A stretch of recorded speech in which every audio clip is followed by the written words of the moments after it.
12 consecutive goals that you conceded, or are you looking at the fact that you reduced a 77-point deficit to 47?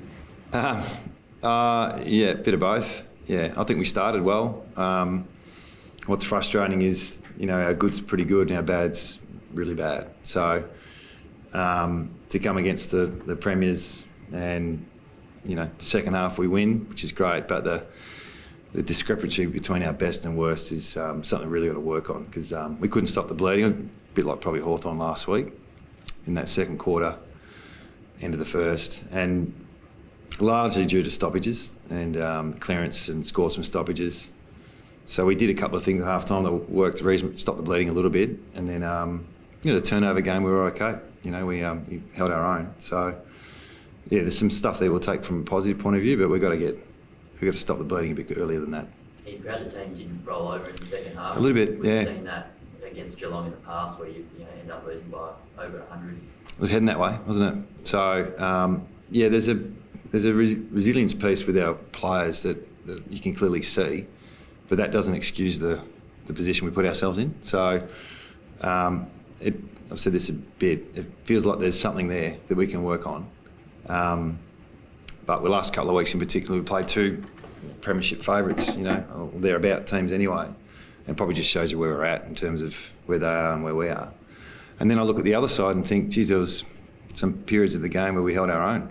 So, and to do it in the last half is pleasing, because it's been a while since we've done that. It looked like Yo's move to the midfield almost sparked you a bit at the centre appearances. Yeah. Is that, are you likely going to stick with him in the midfield? Well, he's a bit sore, so we'll have to see how he pulls up. So, yeah, for that period, he took centre bounces when he was playing back. So it probably does show we are missing some of our better players at the moment. And great to give some of these kids opportunities, but when you've got those types of players, Yo, Sheed, Chewy, those types, it makes Kelly a better player, and Nat Nui helps as well. So, but while they're not here, and it's been a while since we've had them all together, we've got to keep getting more out of our mid-range players and keep exposing our young ones. How hard is it, when you've got the momentum going against you? It's been tough in the last 18 months to stop that. There was 12 eights, but how much is there a part of you saying, let it play out as it is and as a learning experience, or do you shift the magnets back, you put players back to stop the initial bleeding? Yeah. How do you control that? The problem with Geelong and the good teams and a lot of teams, since the 6-6 rules come in, and strategically playing an extra behind the play doesn't work. It just puts too much pressure on, the backs get aggressive, and Geelong do it really well. If you put an extra behind the play and keep him there, then they just go even harder. So we did adapt some things at half time with our stoppages, but in general, we want to play a bit quicker. We want to bring others into the game with handball. We don't want to go as straight as we do at times. So there's all the things that we're working on. I thought in the second half we got that together, and probably still lost the clearance battle, but it felt like we made it harder around the stoppages. Do you sort of scratch your feedback from players? Do you scratch your head a little bit because you think we start well, you dominated for the first 10 minutes, yeah, we did. All of a sudden go to sort of sleep at 45, and then you look at the score at half time and it's over. I don't think we went to sleep. I think we're playing a team that has 20 premiership players in it from last year.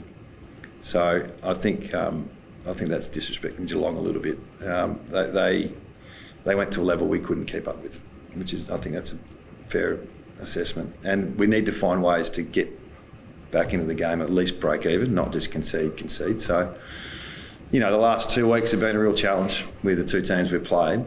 But, there's 8 quarters of footy. There's probably 3 or 4 out of those 8 where we walk away thinking, geez, there's some things there that we'll use going forward. And then there's 3 or 4 quarters which weren't good enough. Ruben Jimmy's day, poked to the eye early, subbed out, got on the end of a big tackle and kicked his first goal. So he had it all, didn't it? Yeah, he's learning the hard and quick way at the moment. So the sub was just an opportunity. I think he's fine, but he's been up for a little while. So hopefully that gives us enough that we can keep playing him. Not that there's a lot available underneath at the moment. So the idea at the moment is not to rest him for coming back here next week? Yeah, we lightened his load during the week, and to be honest, I don't know how many guys we've got available. We might not have a choice.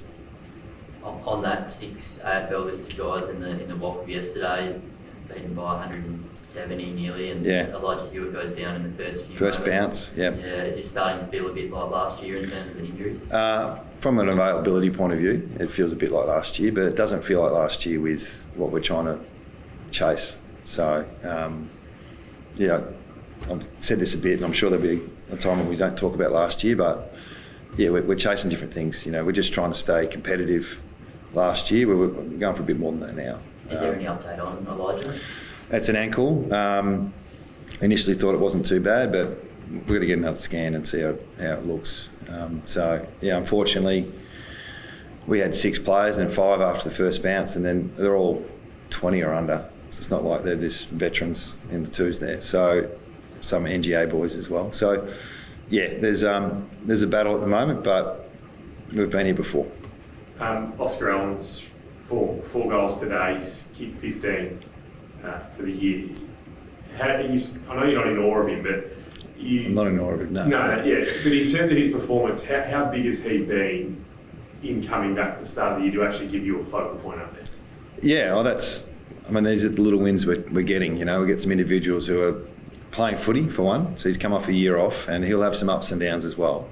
The opportunities probably haven't been as strong as perhaps we would like to have given him, but for him to deliver with limited supply, and Jack's working his way into the season. Like, he'd missed 7 weeks, Jack, in the summer, so he's working his way back in. And then Jake Waterman is the other one who's, what did he kick 4 today? Yeah. So that combination's working okay. Missing Ryan and Cripps is the next challenge for us, but young Long's standing up, and Petruccelli had a better second half, and Patrese-Seaton had a better second half. So those things will hopefully grow as the season goes. How pleasing was it that both Allen and Waterman were able to hit the scoreboard significantly in the same game? Yeah, well, and Darling kicked a couple as well. It's really, that's our future. So yeah, getting them the right supply. 4.5 turnovers. It seemed like there's periods today that you lock it in your front half for a little bit, but probably for 2 and a bit quarters maybe, but not for 4. So I don't know what inside 50s were, maybe close to 50. I don't think we would have done that last year. We'd have 30, 35. So it's a small win, but we're still, it's actually quite frustrating, to be honest. The chasm between your best and the worst, how much do you put that down to lack of availability? There's a few reasons, I suppose. One is that. One is we're playing Geelong and Melbourne. And one is we're not good enough. We've got to get better. We need to recognise from a leadership point of view, we've got different leaders at the moment. Can we recognise things from the coach's box and from the playing point of view to put the skids on the game? That's probably, but, it's not going to be the last team that Geelong does this to. So them at their best is pretty difficult to stop. Only got to look at the grand final. Do you get anyone back for the 4-game opening? Yeah, maybe Booth, maybe Luke Shuey. Yeah, so yeah, we'll have to assess things and see how we go. Oh, you mentioned the mid-range players and wanting them to step up. One's probably Jermaine Jones. How have you found his day and his season as a whole? Yeah, showed he was pretty sore this week, so to get up and play was, we needed him, and, he brings a different dynamic to the back half. A bit risky sometimes, but I think that's what we're chasing a little bit in the right way. So he's grown a lot in the last 2 or 3 years, and he went back halfway through last year. So he's still got a lot to learn, but I thought he took another step forward today. Elliot, you mentioned Sword. The injury is such a small second game back. We'll find out. Yeah, so he couldn't come back on. Any other injury concerns? Talk to me tomorrow.